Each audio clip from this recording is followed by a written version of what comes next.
Olá, meus caros. Deixa eu contar uma coisa para você antes de você assistir o vídeo de hoje. Eu escrevi um livro. O livro se chama Assim Nasce uma Empresa. É um livro voltado para todo mundo que tem algum tipo de interesse em entender como é que se abre e como é que se cuida de uma empresa. Então você que tem ou pensa em um dia ter uma empresa, vai gostar muito do conteúdo do livro.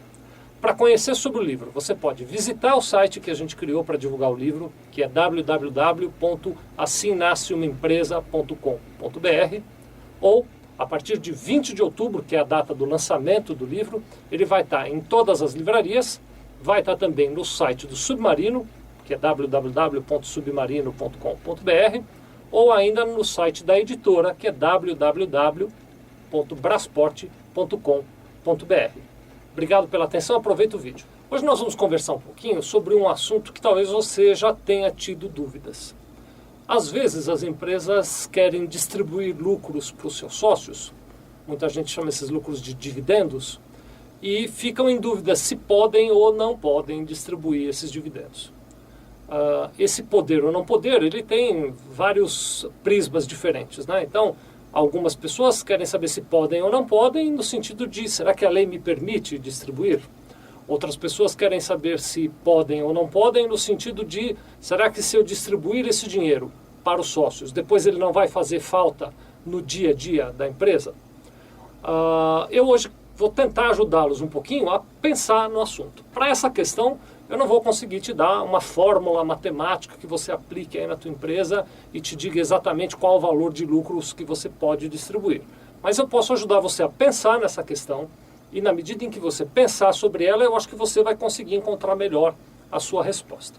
Então vamos pensar juntos sobre esse assunto. Pense o seguinte, primeira coisa, não é possível distribuir lucros quando não há lucros na empresa. Muita gente confunde o fato de haver dinheiro no banco com a existência de lucros. Como também acontece às vezes o contrário. Tem gente que, por não haver dinheiro no banco, pensa que a empresa não está dando lucro. Essa realidade, essas duas realidades, melhor dizendo, elas não são sinônimos.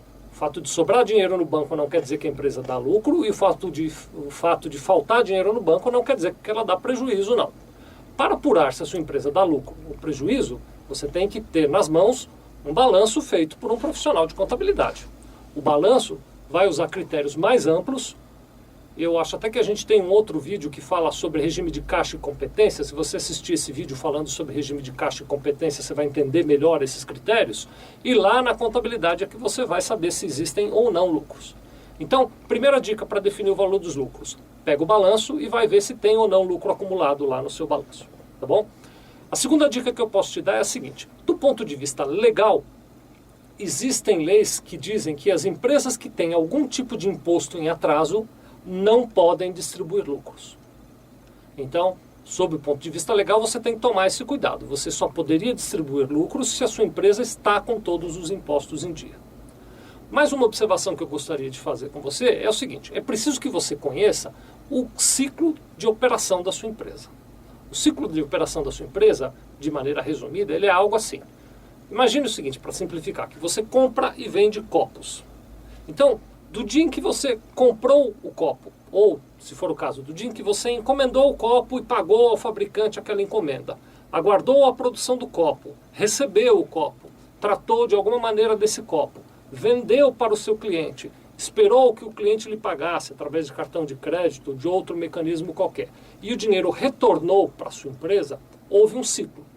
Esse ciclo ele é um pouco maior ou um pouco menor em cada empresa. Você precisa conhecer o ciclo de operação da sua empresa.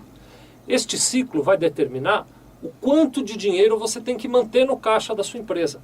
Nós chamamos esse dinheiro de capital de giro, você já deve ter ouvido falar dessa expressão. Então, conhecendo o ciclo de operação da sua empresa, você vai saber quanto capital de giro você precisa ter na sua empresa e vai conhecer melhor se você pode ou não distribuir aquele lucro que a contabilidade lhe deu, considerando a necessidade de capital para o ciclo da sua operação. Ao mesmo tempo, você tem que se lembrar de levar em conta sempre a eventual necessidade de capital futuro. Primeiro, com despesas eventuais ou com despesas não constantes, né? Vou dar um exemplo muito comum, 13º salário. Muita gente às vezes esquece que em novembro, dezembro tem 13º salário, então ponha isso aí na sua conta. e também com eventuais investimentos que você precisa fazer, ampliação na sua empresa, renovação de maquinários, isso tudo você tem que levar em conta na hora da distribuição de lucros. Então, distribuir lucros e definir o quanto será distribuído de lucro, esta é uma tarefa que tem que levar em conta dois aspectos importantes: a saúde financeira da empresa e, é claro, o interesse dos sócios em receber aqueles lucros. Se você colocar todos esses ingredientes que eu falei agora na panela e não deixar queimar, você vai achar exatamente a medida exata do lucro que você pode distribuir. Bom raciocínio aí para você.